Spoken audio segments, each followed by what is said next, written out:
नमस्कार, हमारा उत्तर प्रदेश लेकर मैं हूं आपके साथ संदीप निरंजन सरकार। बुलेटिन की शुरुआत करेंगे इस वक्त की बड़ी खबर के साथ। लखनऊ से आ रही है। अनियंत्रित होकर गिरी तेज रफ्तार कार। हादसे के दौरान कार में सवार थे 5 लोग। नाले में कार गिरने से 4 लोगों की मौके पर मौत, एक घायल युवक का इलाज जारी। तो लखनऊ से इस वक्त की बड़ी खबर से आपको रूबरू करा रहे हैं। सैरपुर इलाके का यह पूरा मामला है, जहां पर एक अनियंत्रित कार नाले में जा गिरी। रफ्तार का कहर देखने को मिला है। हादसे के दौरान कार में 5 लोग सवार थे, जिनमें से 4 की मौके पर ही मौत हो गई, जबकि एक गंभीर रूप से घायल है। लखनऊ से इस वक्त की बड़ी खबर से आपको रूबरू करा रहे हैं। अनियंत्रित होकर नाले में गिरी तेज रफ्तार कार। रफ्तार का कहर देखने को मिला। तस्वीर आप देख सकते हैं किस तरह से हादसा रहा होगा कि कार के जो है आगे का पूरा हिस्सा क्षतिग्रस्त हो चुका है। हादसे के दौरान कार में 5 लोग सवार थे, जिनमें से 4 की मौके पर ही मौत होगी, जबकि एक गंभीर रूप से घायल है, जिसका इलाज अस्पताल में जारी है।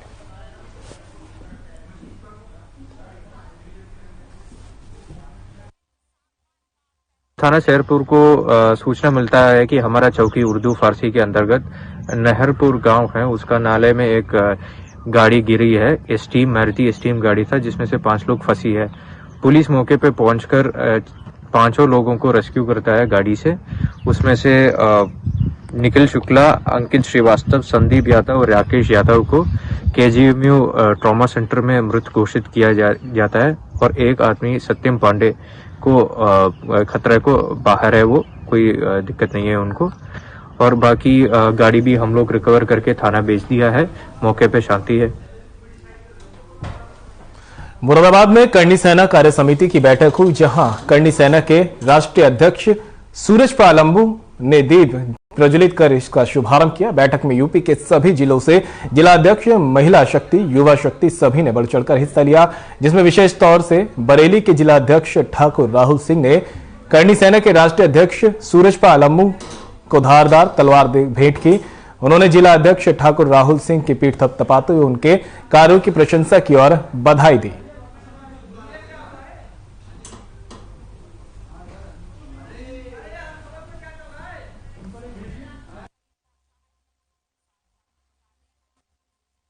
मुसलमान मित्र किस किस के इधर हाथ खड़े करें, दिल से करो, कोई बात नहीं, कोई फर्क नहीं पड़ता। आप बताएं, मैं स्वयं कह रहा हूं, किसने कहा मुसलमानों के खिलाफ?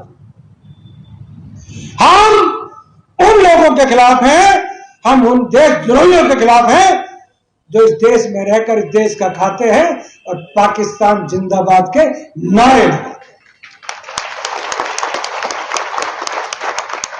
मैं आपकी दाद देता हूं, मैं मंच पर बैठे मित्रों की दाद देता हूं।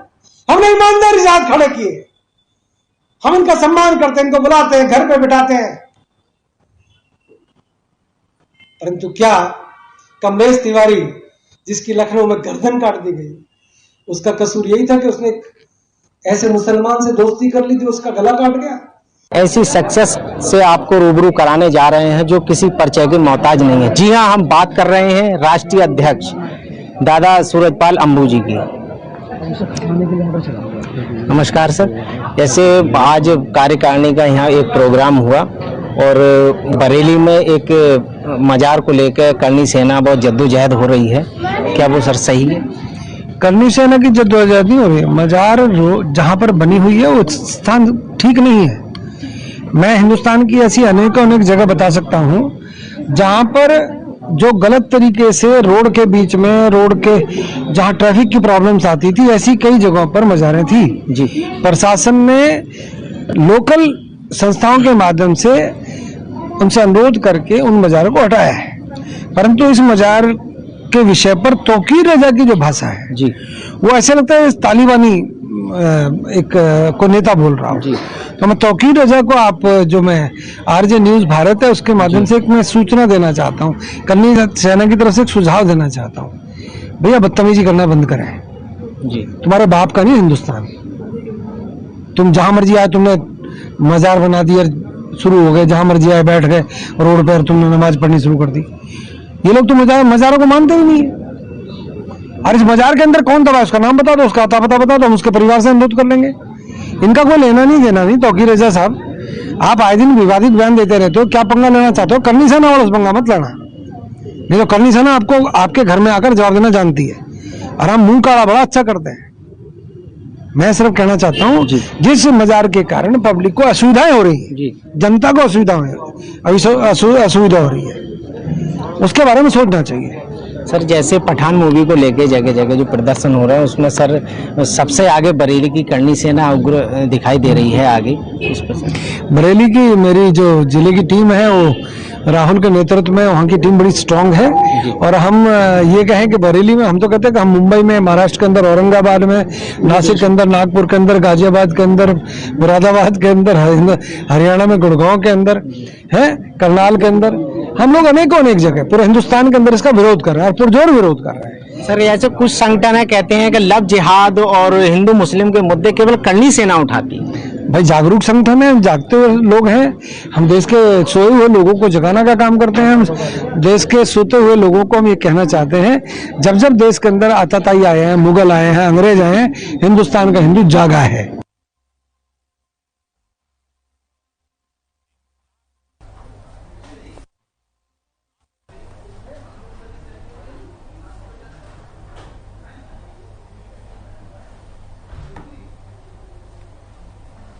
तो बरेली में जो है करनी सेना कार्य समिति की बैठक हुई, जिसकी अध्यक्षता राष्ट्रीय अध्यक्ष सूरजपाल अम्मू ने की। इन्होंने दीप प्रज्वलित कर कार्यक्रम का शुभारंभ किया। सभी जिलों के जिला अध्यक्ष भी कार्यक्रम में शामिल हुए। तो बड़ी खबर आपको बता रहे हैं, मुरादाबाद से खबर है, जहां पर करनी सेना कार्य समिति की बैठक हुई, जिसमें करनी सेना के राष्ट्रीय अध्यक्ष सूरजपाल अम्मू ने भी शिरकत की और सभी जिलों के जिलाध्यक्ष भी मौजूद रहे।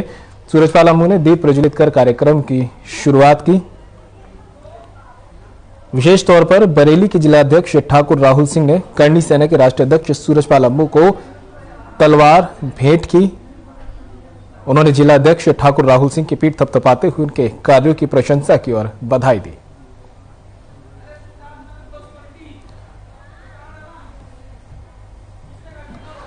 मुरादनगर में करनी सेना कार्य समिति की बैठक हुई है, जहां पर करनी सेना के राष्ट्रीय अध्यक्ष सूरजपाल अम्मू ने शिरकत की।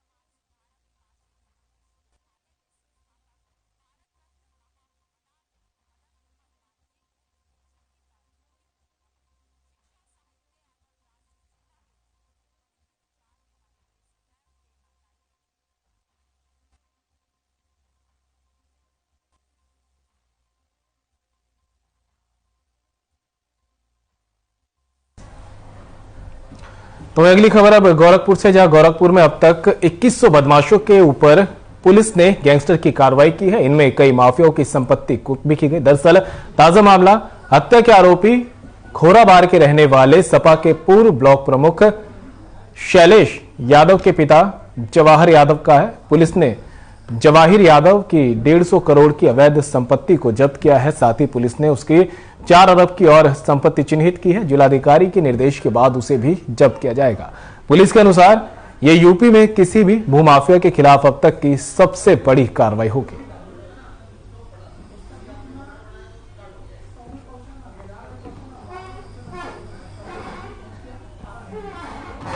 परिजनों के नाम से चल अचल संपत्ति। जनपद गोरखपुर में अपराध एवं अपराधियों पर अंकुश लगाने के अनुक्रम में आज थाना खोराबार द्वारा जितनी भी जवाहर यादव जो एक माफिया है उसके खिलाफ उसकी जितनी भी गैंगस्टर में प्रॉपर्टी सीज की गई है उसका ब्यौरा देने के लिए ये प्रेस कॉन्फ्रेंस आयोजित की गई है। इसमें अभी तक कुल 126.4 करोड़ रुपए की प्रॉपर्टी सीज की जा चुकी है। हमारा जंगल सीकरी खोराबार और ये रानी डीहा में सिक्टौर में काफ़ी जो है गैर कानूनी तरीके से जो है गतिविधियों के द्वारा जो संपत्ति अर्जित की गई है उसी के खिलाफ ये सारी कार्रवाई की है। अपने परिजनों के नाम से चल अचल संपत्ति। हमीरपुर जनपद में राट कोतवाली क्षेत्र के टिकरिया गांव स्थित खेतों में गेहूं की फसल की सिंचाई करने के लिए गए 62 वर्षीय एक किसान की संदिग्ध परिस्थितियों में मौत हो गई। घटना की जानकारी लगते ही मृतक किसान के परिवार में कोहराम मच गया। सूचना पर पहुंची पुलिस ने शव को पोस्टमार्टम के लिए भेजा है। जानकारी के मुताबिक किसान घर से खेतों में सिंचाई करने के लिए गया हुआ था, जिसका शव गांव के बाहर से निकली नहर में संदिग्ध हालत में पड़ा मिला।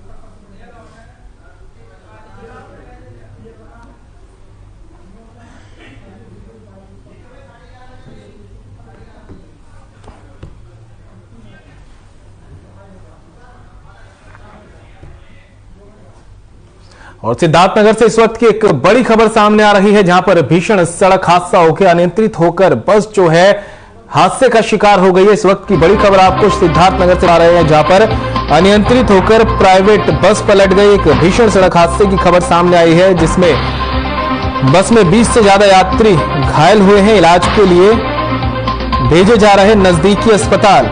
वेस्टिज कंपनी की मीटिंग में जा रहे थे सभी यात्री। मौके पर सीओ बांसी समेत भारी पुलिस बल मौजूद। स्थानीय लोग राहत बचाव कार्य में जुटे। खलीलाबाद मार्ग पर चुटी पुलिये के पास की एक घटना है। सिद्धार्थनगर से इस वक्त की बड़ी खबर से आपको रूबरू करा रहे हैं, जहां पर भीषण सड़क हादसा हुआ है। एक प्राइवेट बस अनियंत्रित होकर पलट गई। बस में सवार 20 से ज्यादा यात्री घायल हुए हैं, जिन्हें इलाज के लिए नजदीकी अस्पताल में भेजा जा रहा है। ये सभी लोग मीटिंग के लिए वेस्टिज कंपनी मीटिंग के लिए जा रहे थे। मौके पर सीओ बांसी समेत भारी पुलिस बल भी मौजूद है और प्रशासन के खिलाफ प्रशासन के साथ स्थानीय लोग राहत बचाव कार्य में जुटे हुए हैं। तो खलीलाबाद मार्ग पर चुटी पुलिये के पास की घटना बताई जा रही है। सिद्धार्थनगर से इस वक्त की बड़ी खबर से आपको रूबरू करा रहे हैं। भीषण सड़क हादसा हुआ है। तस्वीर आप देख सकते हैं किस तरह से जो है ये बस है पलट गई है।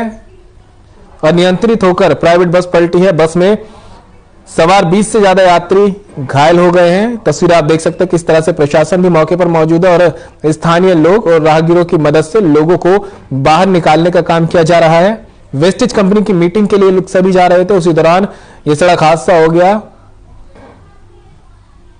मौके पर सीओ बासी समेत भारी पुलिस बल भी मौजूद है। यह घटना खलीलाबाद मार्ग पर चुटी पुलिये के पास की है। तस्वीरें देखकर अंदाजा लगाया जा सकता है कि हादसा कितना भयंकर होगा, जिसमें 20 से ज्यादा यात्री घायल हो गए, जिन्हें इलाज के लिए नजदीकी अस्पताल में भर्ती कराया गया है। साथ ही लोगों की मदद से प्रशासन ने घायलों को निकाला। जो बस में फंसे हुए लोग थे उनको स्थानीय निवासियों की मदद से निकाला गया। सिद्धार्थनगर का यह पूरा आपको मामला बता रहे हैं, जहां पर खलीलाबाद मार्ग पर चुटी पुलिये के पास की यह घटना है।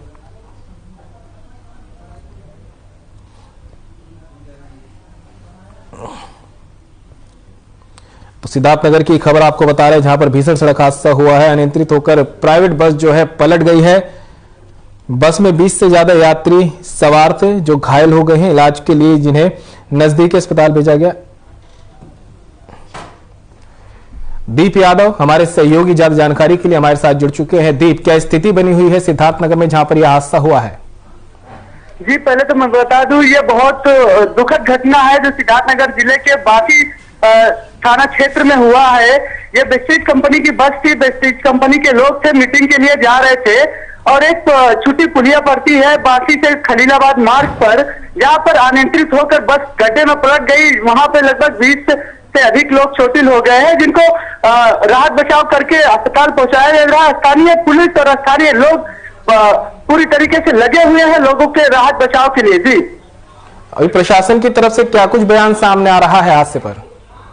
जी, अभी प्रशासन की तरफ से कोई स्टेटमेंट जारी नहीं हुआ है, लेकिन लोगों की राहत बचाव में लोग जुटे हुए हैं, लोगों की इलाज के लिए लगे हुए हैं, लोगों को जो है सुरक्षित बचाया गया है। जी, ये बस कहां से आ रही थी और कहां जा रही थी?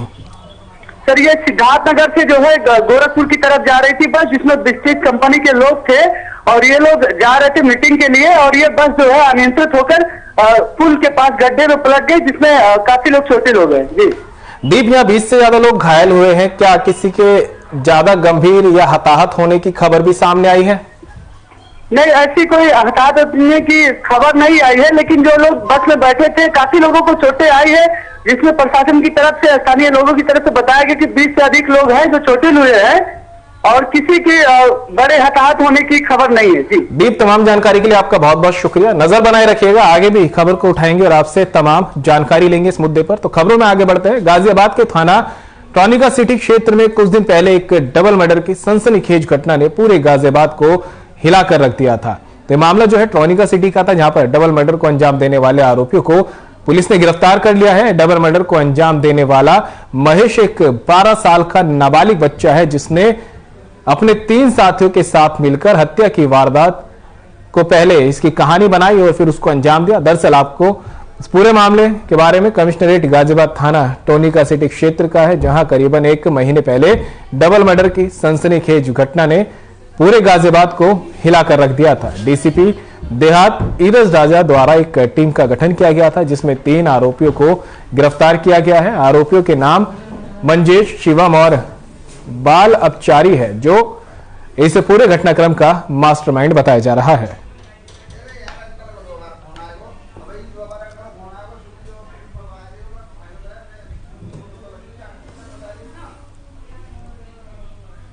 गला दबाकर दम घोटकर हत्या कर दी गई थी। उस प्रकरण को सभी वरिष्ठ अधिकारियों द्वारा मौका मुआयना किया गया था, आवश्यक दिशा निर्देश दिए गए थे। उसमें लगातार काम करते हुए टीमों ने लगातार 1 माह तक लगातार लगी नहीं काम करते रहे। मैनुअल इनपुट के आधार पर एवं अन्य सोर्सेज के आधार पर हम लोगों ने उस केस पर लगातार काम किया। थाना टॉनिका सिटी ने अंततः उस घटना का सफल अनावरण करते हुए 3 अभियुक्तों को हिरासत में लिया है, जिसमें से एक बाल अपचारी भी है। ये एक 12 वर्षीय बालक ने ये पूरी घटना को प्लान किया था। वो वहीं पर कभी कभी लोहा बेचने जाता था और ये जो बुजुर्ग दंपत्ति थे कबाड़ी का काम करते थे, तो उसी को बेचने के बहाने ये वहां पर रात में गया लगभग 4 बजे और ये अपने 3 साथियों को साथ में लेके गया और इन सब की पहले से यही प्लानिंग थी कि वहां पर कुछ पैसा मिल सकता है क्योंकि कबाड़ बेचने का काम करते हैं। गाजियाबाद के कोशाम्बी थाना क्षेत्र में एक मिनी ट्रक ने एक बाइक चला रहे 6 साल के बच्चे को अपनी चपेट में ले लिया। इस हादसे में मासूम गंभीर रूप से घायल हो गया। वहीं स्थानीय लोगों ने घायल बच्चे को इलाज के लिए अस्पताल में भर्ती कराया है, जहां घायल का इलाज जारी है। फिलहाल पुलिस ने मिनी चालक को गिरफ्तार कर लिया है।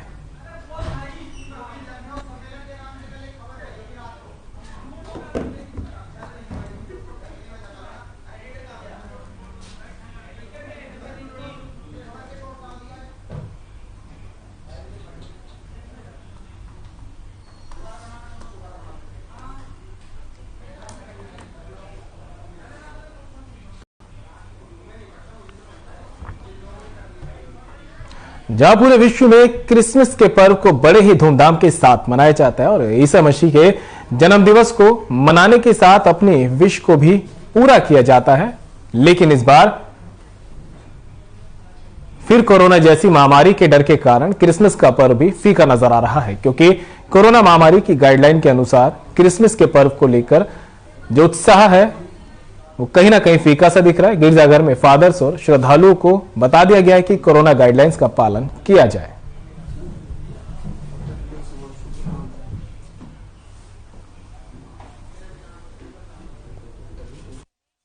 तो बहुत ज्यादा हालत खराब है। पहले तो बहुत अच्छी इनकम हो जाती थी, अब तो 2-3 साल से बहुत ज्यादा डाउन ही होगी मार्केट। मतलब अब इस साल भी थी उम्मीद क्या कुछ अच्छा हो जाएगा, पर अब भी कुछ लग नहीं रहा है। क्यों? कोविड दोबारा आ रहा है। जो आएगा वो मास्क पहन के आएगा और जो पूजा प्रार्थना में भाग लेंगे और वापस चले जाएंगे, और कोई प्रॉब्लम नहीं है यहाँ। मास्क वगैरह की व्यवस्था क्या चर्च के द्वारा भी की गई है? नहीं, खुद लेके आना पड़ेगा। इधर चर्च में प्रार्थना के लिए हमारे लोग करीब 200 लोग आएगा, 200 लोग रात को आएगा और करीब 300 लोग सुबह आएगा। लेकिन बाहर से जो गैर जो चलता है फिरता है देखने वाला है, उन लोग आते रहेगा कम से कम 10-11 बजे तक। पूरे देश और दुनिया में क्रिसमस का त्योहार खुशी और उल्लास के साथ मनाया जा रहा है। प्रभु यीशु के जन्म का उत्सव मसीह समाज के लोगों के साथ आमजन के अंदर भी दिख रहा है। क्रिसमस के त्योहार को लेकर सप्ताह भर पहले से आयोजन चल रहे हैं। चर्च को सजाने के साथ प्रभु यीशु के जन्म का इंतजार पूरी दुनिया को हो गया था। क्रिसमस यानी शनिवार की रात 12 बजते ही मसीही समाज के लोगों ने एक दूसरे को केक खिलाकर क्रिसमस मनाया।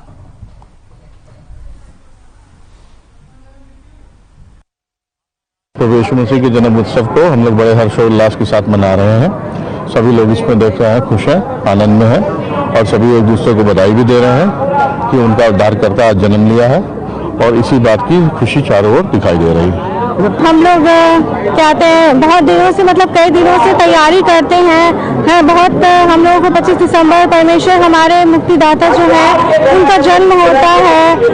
परमेश्वर ने अपने इकलौते पुत्र को हमारे लिए भेजा है, यीशु मसीह। उनका आज बर्थडे हम लोग बहुत धूमधाम से मनाते हैं, घर सजाते हैं, डेकोरेशन करते हैं और क्या चर्च जाते हैं हम लोग, वहाँ पे केक काटते हैं घर पे, हाँ, और बहुत अच्छे से मनाते हैं।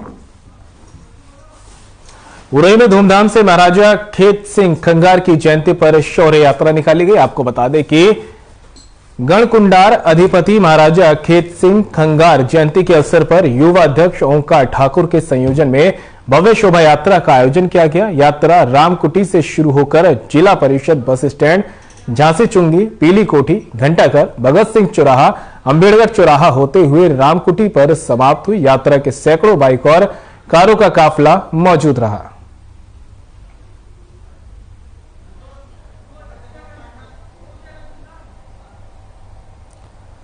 तो उरई की तस्वीरें आपको दिखा रहे हैं जहां पर धूमधाम से महाराजा खेत सिंह खंगार की जयंती पर शोभा यात्रा निकाली गई। भारी संख्या में यहां पर लोग जुटे और सड़कों पर ये यात्रा निकाली गई। महाराजा खेत सिंह खंगार जयंती के अवसर पर युवा अध्यक्ष ओमकार ठाकुर के संयोजन में भवन शोभा यात्रा का आयोजन किया गया।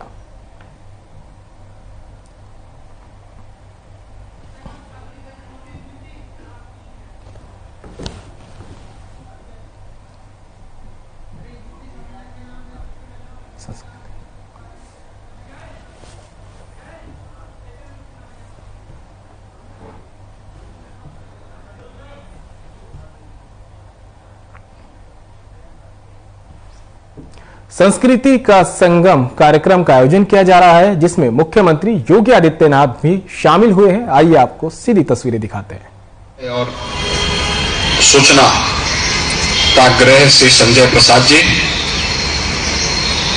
प्रमुख सचिव संस्कृति एवं पर्यटन श्री मुकेश मिश्राम जी, अमर उजाला के संपादक श्री विजय त्रिपाठी जी, अमर उजाला परिवार से जुड़े हुए सभी अन्य वरिष्ठ जन और देश के विभिन्न राज्यों के और विभिन्न समाजों के द्वारा यहाँ पर जो खान पान के पंडाल लगाए गए हैं, उनसे जुड़े हुए सभी उपस्थित महानुभाव, उपस्थित भाइयों बहनों, आज क्रिसमस का पावन पर्व भी है और साथ ही साथ देश के पूर्व प्रधानमंत्री, भारत रत्न सदैव अटल बिहारी वाजपेयी जी की तथा भारत रत्न पंडित मदन मोहन मालवीय जी की पावन जयंती का कार्यक्रम भी है। मैं इस अवसर पर आप सबका हृदय से अभिनंदन करते हुए इन सभी आयोजनों के प्रति आप सबको मैं प्रदेश शासन की ओर से बधाई देता हूं।